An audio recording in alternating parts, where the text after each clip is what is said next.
All right, we're looking at the gods of the Pantheon expansion. So, a while back, I did make my own little tier list for each of these different gods, and now I'm going to make it again, right? And this one's going to be kind of interesting. You could look at them at S tier through F tier, but I would rather look at them as where I want to place them in the pyramid. So, do I want to place it far away from me, or I want to place it close to me? And maybe starting with Zeus, because that might be a little caveat there to strength level versus where I want to place it level. I think Zeus, you kind of want to place it close to your opponent. Strength level, it's actually not an F tier, it's actually pretty good, but that's the one that's going to break this rule of where you want to place it. It's just not so important early game in early in H2 to be grabbing Zeus, and so people are not going to like that you placed it at the 3 coins for them, 8 coins for you. But eventually, when you have more coins, or it's not, you could wait to discard some coins to grab a god card, then yeah, then it might be valuable to grab Zeus because Zeus could be very valuable, or could be worth not much at all. And if somebody uses Zeus early on to take away a good card, there's a chance that Hades is out there, and you may also have Mausoleum already. So taking Zeus early on, probably not good, and that's why that is our first god that you want to place close to your opponent. Next up, other gods that you might want to place close to your opponent. I would say placing Neptune is fun next to your opponent because you can gauge if they know the expansion or not. But if they do know it, you may want to put it maybe close to their side, but not too close to them, because with the Pantheon expansion, we're just talking the Pantheon expansion. Agora, maybe this thing goes close to yourself. But just the Pantheon expansion, I would say you want to, and your opponent understands how Neptune works, and so they make it so military is way less fruitful for you, and they make you lose 5 coins. That's the best outcome for them. Yeah, in that case, then yeah, you're going to want to put Neptune maybe on the C level, C tier. Okay, yeah, I mean, you realize I'm talking about two different things of where you want to place it and their power levels. So put them where I want to place them, and then say, uh, I mean, it's really tough to even rank the gods as far as good or bad. It really should be, all of these are very situational. And so I've heard it doesn't make sense to make a tier list like this, but that is a challenge that I will accept. Um, Aphrodite, the most beautiful woman ever in the world, according to Greek mythology, right? Or well, she's the goddess of beauty, right? That's her story. Well, she's worth 9 points, so that's a huge jump in points. It could help you win the game. You want to put that close to your opponent as well. Because a lot of the games don't come down to points. I mean, my win rate for science of victories is about 60%. But playing against a pro, maybe my win rate is probably only 50% with science. So when playing with my peers, um, so if I'm playing with my peers, they're probably going to also be taking science cards, and Aphrodite being close to them just annoys them. You want to prioritize putting cards close to your opponent. That's why I started this video thinking which ones am I most excited about putting close to my opponent. I like Zeus being out there because that opens up options for me, and but really annoys the opponent. Aphrodite being close to your opponent, that really just opens up options for your opponent, but uh, kind of takes them away as well because now a good card can't be close to them. But the option of winning a military opens up there. Another thing to note, the option of, you don't see the shield that Minerva has, but Minerva on the symbol, this is the old versions of the cards. You see Nisala right down there. Anyways, Minerva blocks a movement of the military pawn, so it could block one shield, it could block two shields.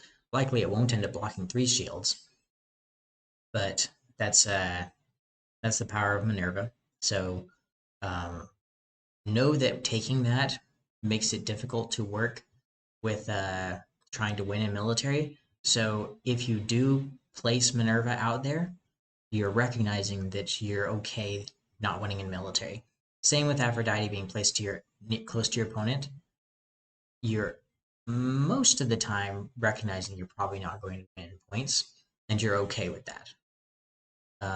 Minerva a little more so. You're most of the time recognizing you're not going to win in military with Minerva. Now you could bleed out some points by spending coins to grab Aphrodite. You could do the same with Minerva and missing out on coins. But just know coins are very important to a military strategy. For points, you just want a lot of resources, and then you have the points that you need from a bunch of free stuff. You're not bleeding out coins every time you buy points. So there's something to be said. Like, it's not completely gone. The points victory is not completely gone. The military victory is not completely gone. But you are making a statement when you place both of those close to your opponent that you're okay not winning in those different ways. I bet you didn't think that you were telling your opponent that when you do that. But that is an important thing to note. I remember early game one time grabbed strategy in a game. Somehow I was able to, in age 1, get strategy. And from there, I started grabbing just a bunch of military cards. But then when it came to Minerva, I put Minerva close to my opponent. And then as soon as I did it, I thought, why did I do that? I just was trying to win in military. Now I just made it harder for me to win in military because they're going to take Minerva very easily. And if I want to take it, I have to spend a bunch of coins. And I want to be spending coins on military cards. I don't want to be spending coins on a shield. You do have to offensively use Minerva, and I've talked in a video before about that. Look up my pilot versus passenger, be the pilot video. My master's guide on masterclass on playing a Seven Wonders Duel. There I talk about how you could use Minerva offensively, and even though it's close to your opponent's side, you spend it like it's a blocking, like it's a 2 shield, because it's blocking your opponent's 2 shield. Anyway, so Minerva, yeah, you place that right there. Likely your opponent's just going to use a 1 shield against it, though, in most cases, and then try to grab a 2 shield later. But anyway, so that's something to be said. Summary: placing Minerva next to your opponent, and I did lose that game, by the way. The one where I had strategy in it, and I was going all out in military. I gave up my military advantage as soon as I put Minerva close to my opponent. They built Minerva, and I couldn't come back from that because I had built too many military cards and not enough focus on what I needed to be getting, which is resources in H1. So, but I could have won it had I not given Minerva to my opponent. So I'll always remember that game. Next up, we have another one you want to place close to your opponent. Nisaba, if neither of you are going science. But that's never the case, so sometimes Nisaba getting placed like closer to the middle. Astarte. I don't like Astarte being close to my opponent, but that's one you do want to place close to your opponent. It makes sense why you might put Nisaba close to your opponent. Hopefully, to you guys at home looking at this, you are worried about a science victory. This is Astarte is actually going to help with all the different victory conditions. Having 7 coins that can't be taken away by military, and your 7 coins, if you don't spend them, they're worth points at the end of the game. That is a huge boost. So you could make a rule: I won't spend a coin unless it gives me 1 point or more, you know?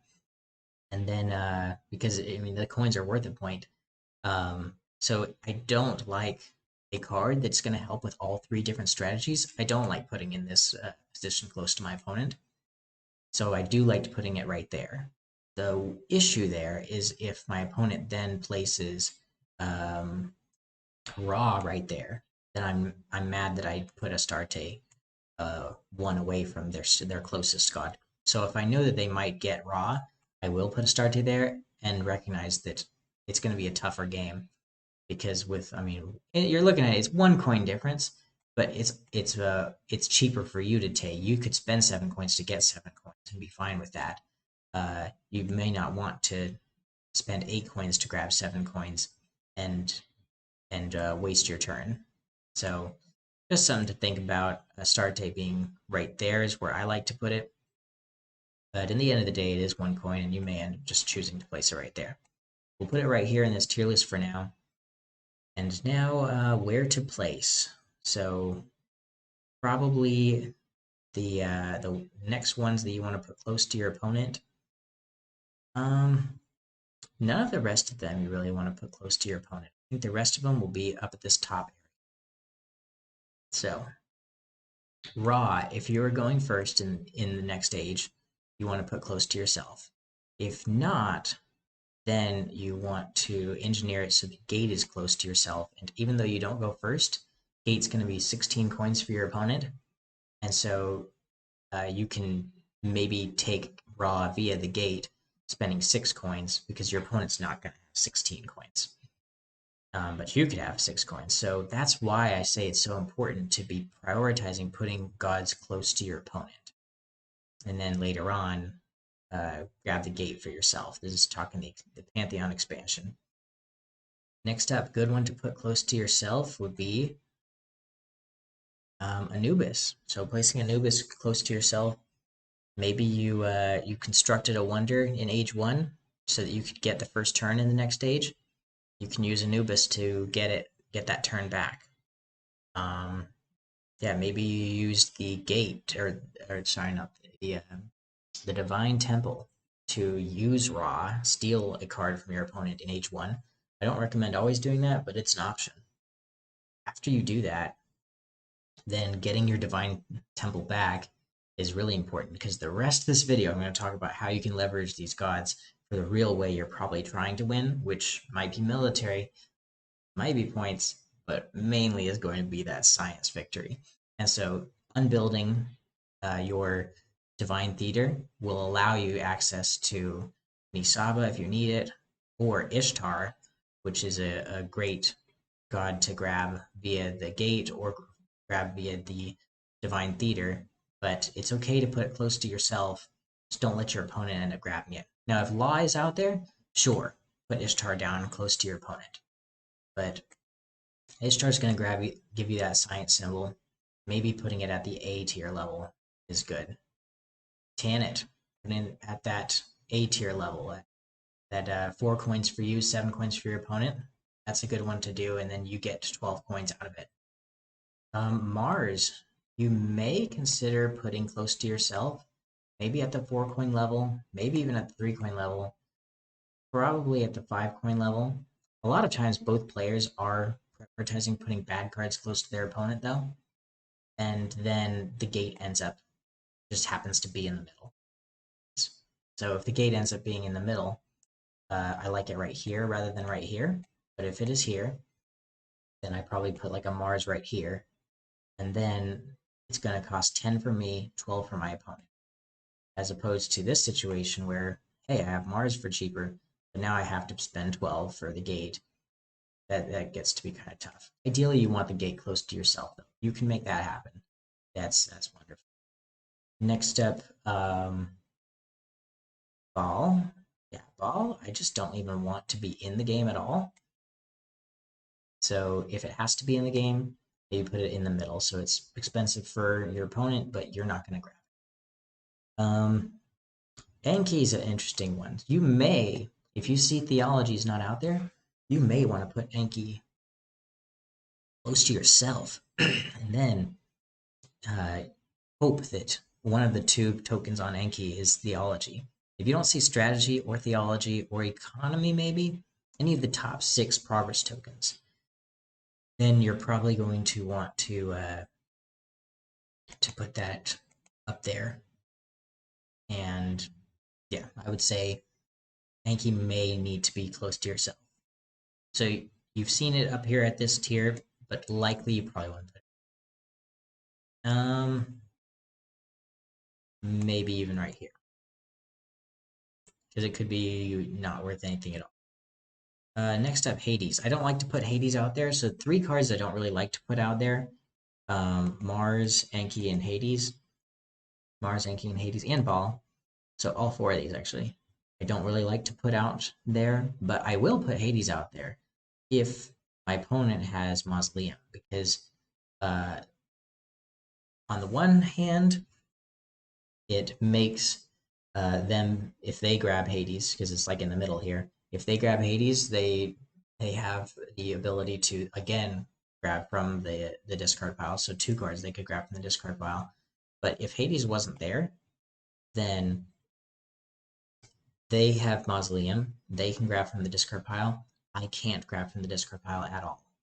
So putting Hades out there makes them think, oh no, like in order to make the discard pile more exclusive for me, I have to first spend the coins on Hades before I can then, actually build a wonder that's going to give me 2 points and possibly is cheaper than 5 coins. Sometimes Mausoleum can be pretty expensive though, but yeah, it makes their cool ability of taking from the discard pile less exclusive. So that's where I'm feeling right now with Hades is putting Hades close to kind of in the middle and only putting it out there when you see Mausoleums out there. It is interesting to note, I've lost a game one time where I used Zeus to discard a card. I made a video of it actually. It was in the Pantheon tournament. And I used Zeus to discard a card, and then thinking I could use Mausoleum to pick up the card later. And then my opponent just used Hades to grab that card. I was like, no. So from then on, if I have Mausoleum, I don't want Hades out there. I want to just, likely I'm only going to grab 1 card from the discard pile. Maybe I'll make it go into the discard pile with Zeus. Spend a whole 8 coins to do it. And then I will use Mausoleum to grab it. And that'll be the card that wins me the game. So I don't care that it ends up being like 16 points at the end of the game. Yeah, using 8 coins to make that happen. And then 8 coins maybe is how much the Mausoleum costs. But that's like 3 discards. And then uh, I'm at the 16 coins that I need to get that. And so I'm thinking, yeah, Hades is really, it depends on how Mausoleum is going. But yeah, Hades, he's the brother of Zeus. That's the storyline there. So uh, Zeus thinks that he undoes something and then Hades redoes it. Like he brings it back. And that literally happened to me in a game where I needed the 3 military card that is in the discard pile, or that I put into the discard pile. And on my opponent's next turn, they had just enough coins to take Hades. If you want to pull that strategy off of building Zeus, then building Hades, make sure you have a ton of coins. So that's why in Pantheon expansion, it's so important to have such a coin lead against your opponent. Lastly, we're talking Isis, probably one of the difficult ones, but it's a good thing we were having this discussion about Hades and Zeus because Isis takes a card from that discard pile and puts it underneath a wonder. I like to put that close to my opponent, but it is a defense against Mausoleum. If your opponent discards a science card, thinking, "Oh, I'm gonna get that science card later on," Isis becomes your friend. You can use that against players like myself who would use Mausoleum in such a way. Then now I don't have that option to make Mausoleum equal a science symbol. You just took that science symbol away from me, and with it constructed a wonder. So you're kind of at a disadvantage by constructing a wonder because you're supposed to construct your wonders in the late game, not in the early game. But if early game you can take away any chance of getting a science card, that can be pretty beneficial. Taking away that science card from the discard pile. Or a 3 military card. You might want to do that. Or even if there's a single 2 military card, you could do that as well. But yeah, last bit of this video was all about fighting against Mausoleum, unfortunately, but that's a little thing that you have to think about in the game. But we're fighting against Divine Theater. Divine Theater could build Hades, and then that's why I like Hades not being there, because Divine Theater often I'll grab that and then use that with conjunction with Hades. And Divine Theater becomes a ultimate Mausoleum where I can choose to pivot and do a science strategy or a military strategy. Grab Mars, grab Hades, and grab a 2 science or 2 military from the discard. So talking Mausoleum, talking Divine Theater, these wonders particularly make me decide that I like Ra, Anubis, and the gate close to myself, Ishtar and Tanit a little bit farther away. All these gods, I'd rather them not be there. And Neptune and Isaba maybe put closer to my opponent. But sometimes if I'm going science a lot and my opponent is going science a lot, then Isaba, I also want to get out of here. Just take it out, this whole row. Don't include these ones. Um, Maybe I grab Nisaba on the port, but grab Ishtar by myself. Maybe even put Nisaba really close to yourself if there's a good progress token out there. And you have one version and they have the other version, um, and you copy it. And you'll know that in H1, if they grab one science symbol and you grab another science symbol, and you're both low in science, going into H2, you want to have Nisaba right there. You copy that one science symbol, and now one for a military victory, you only need two more, or a science victory, you only need two more. And it's two, you have more of a chance of getting a progress token if you have that science symbol earlier on. So that is my tier list for the Pantheon gods. Looking at just the Pantheon expansion, not looking at the Agora. Remember, like I said, I think some of these gods change with Agora. With Neptune, all of a sudden goes way high up. But if we're just looking at the Pantheon expansion, that's my tier list. So thank you so much for watching, and a great rest of your day.